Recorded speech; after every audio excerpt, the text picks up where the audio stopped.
Well, those of you that know me know that I like to dance, so that might be the most appropriate walk-up music for this morning. So hello, everyone. It's so good to see you today. I won't ask you to repeat the good morning because Scott has warmed you up really well, and I don't want to be disappointed when you don't show me the same amount of enthusiasm.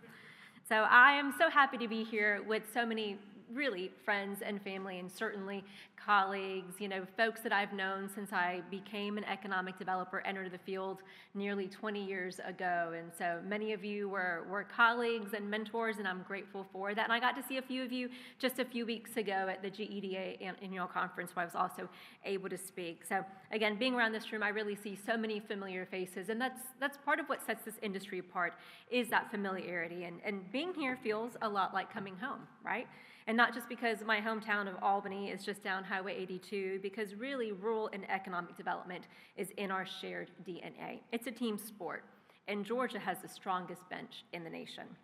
And speaking of strong teams, I really want to thank the Georgia Chamber for allowing me to help kick off today's conference, and longtime friend Chris Clark for his leadership, and Tiffany Holmes. We share last name, we call each other cousins. I'd love to see the bloodline determine that, but it's a married name, so probably not going to show through. And Scott, thank you so much for that introduction in Georgia Power. I always appreciate your support of these programs and the work that we do throughout rural Georgia. But I do, as I said, live in Dougherty County, where the peanut dust rolls on fall breezes and the combines rumble like distant thunder, just like they do right here in Tifton and in so many parts of South Georgia and other parts of rural Georgia. But we know that those same fields are changing fast. And today, a farmer's most important tools aren't just tractors and plows, they're broadband, data, and the technology that keeps every acre connected, efficient, and growing. And this transformation isn't limited to agriculture. As you well know, rural Georgia isn't just fields and farms, it's home to small towns where business and talent drives nationally and globally recognized brands. In Fort Valley, Bluebird rolls out the big, bright yellow school buses that line the carpool lines across America. Head up to Dalton, and you'll hear the industrial looms at Shaw and Mohawk, weaving carpets that stretch from Georgia homes, living rooms to boardrooms worldwide. And in Albany, we're doing America's favorite beers at Molson Coors, turning pulp into Charmin and Bounty at P&G, and magically inserting cheesy goodness into pretzel tubes at Mars Wrigley, the lone global maker of my favorite snack combos. And so that's rural Georgia today. It's where hard work meets modern skills, where small town meets mainstream spark innovation, and where businesses from farms to factory to family startups are connecting to new opportunities through rural broadband. Champions such as the Georgia Chamber are leading that change, and so are you, pushing for broadband to extend to every corner of our state. And together, we're ensuring that every Georgian has the tools, the connections, and the opportunity to thrive in a 21st century economy. From the orchards of the Blue Ridge to the pines of the Okefenokee to the quail habitat of Southwest Georgia, every corner of our state has its own soil, its own challenges, and its own opportunities, and we share one goal: a harvest of prosperity that stays rooted right at home. That's why, as leaders at both the state and local levels, we must connect our young talent with the skills your communities need. Start early, introduce students to real-world opportunities in elementary school, align career pathways, bring local industries into your schools, offer apprenticeships and internships, let students see the opportunities that are waiting for them right at home, because seeing is believing. So when students can picture themselves working and thriving right here at home, they're far more likely to stay, to grow, and to build their futures at home. And the impact of that talent is real. Just look at the numbers driving Georgia's rural economy. Rural Georgia feeds our tables and our economy, with more than 42,000 farms encompassing nearly 10 million acres of land. Georgia's ag sector, food and fiber production and its related industries, remains a cornerstone of prosperity with a more than $91 billion economic impact.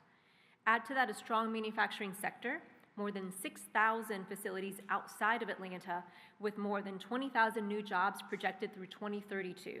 And the logistics industry set to add another 12,000 more. The picture is clear.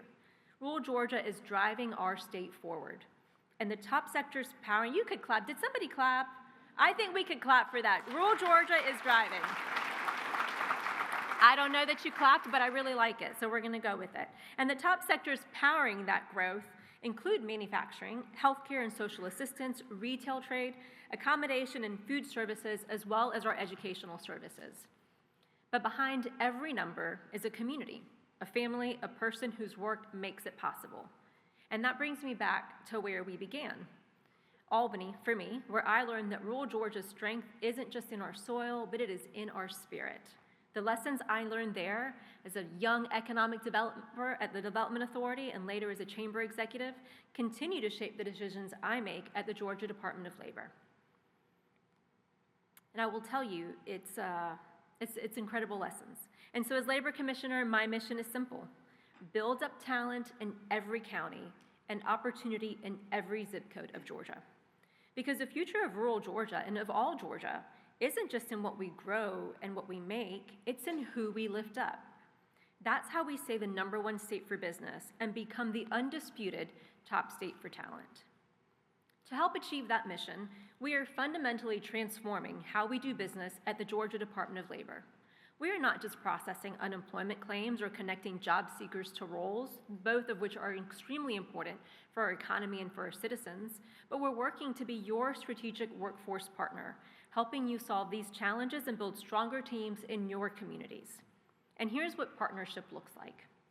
First, we are modernizing our systems to work at the speed of business. Next year, the Georgia Department of Labor launches the largest unemployment insurance modernization effort in state history.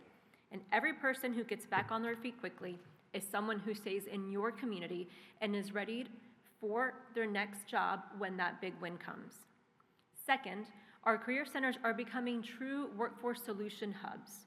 We work directly with the Technical College System of Georgia, WorkSource Georgia, and other partners to provide recruitment, screening, on-the-job training, and customized service tailored to your specific needs. So whether a local business needs help hiring its first employee or its 500th, we want to make that process as easy and as seamless as possible. Now, while modernized systems and wraparound support services help us serve better, we also know that to truly serve all Georgians, we have to recognize and activate the talent that's often overlooked. That means reaching out to our opportunity populations, those who have the drive and the skills to succeed, but who haven't always had an open door. And that's why we launched our Walking the Last Mile to Reentry program. Thousands of Georgians return to our communities every year, ready to work, ready to rebuild their lives and strengthen our economy. They deserve a fresh start. Let me show you exactly what this looks like in action. So we're gonna watch a short video about this program that really shows how this program is already changing lives and why walking the last mile matters to all of us.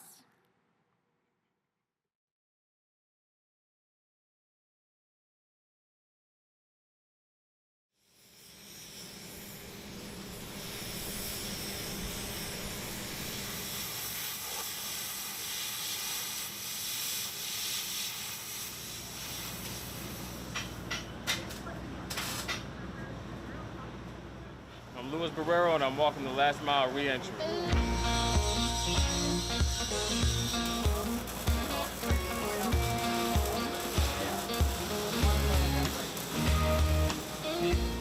Walking the Last Mile is a Georgia Department of Labor initiative where we work with incarcerated folks here in the Metro Atlanta area.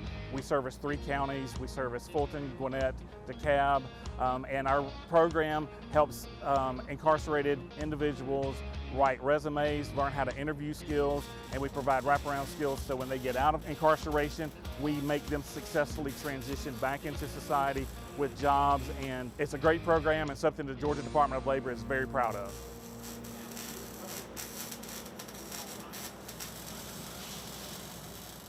The way I got in contact with Goodwill in North Georgia was through the Department of Labor. They notified me that there was a career center here that I was unaware of, and they do various programs and training that you can do.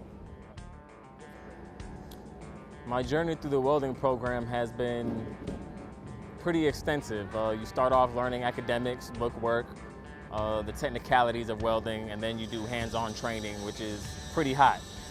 I've learned various forms of welding: TIG welding, MIG welding, flux core, and stick welding. I've done brazing, The book work is done OSHA certifications. They take you through first aid training as well, and the proper protection, how to be safe in the environment and stuff like that. What motivated me to enter Walking the Last Mile was the fact that they assist you in transitioning in society, as well as getting a career, making sure you're stable in life, getting a job, living, transportation, just making sure you're all around doing well in life. To have an external source investing in me feels pretty great. It lets me know that I don't have to strictly rely on myself in case I can't do certain things. I have somebody to help me out, or a group of people to help me out and help me get here, or show me this and show me that.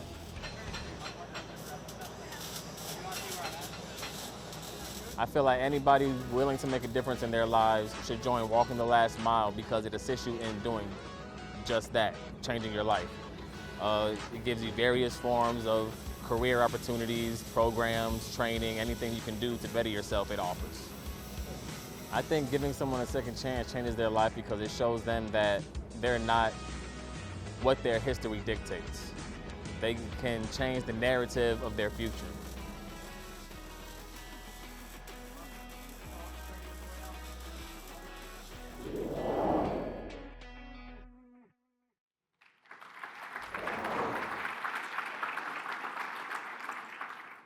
What you just saw is happening in Metro Atlanta, but our ultimate goal is to bring this program to every corner of our state. And once these individuals complete the program, they come ready with the training and industry credentials that you need, supported by our folks every step of the way with a team of dedicated specialists. And on top of that, you get access to tax credits, which I know is one of our favorite words, and federal bonding programs that make hiring easier and less risky.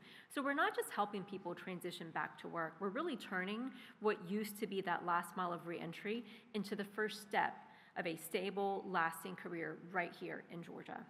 And the program represents just one example of how we're expanding our definition of talent, because we know that talent doesn't just come from one place. It comes from retirees seeking second careers, veterans and military spouses moving to civilian work, young people eager to learn, and people with disabilities whose skills strengthen our workforce.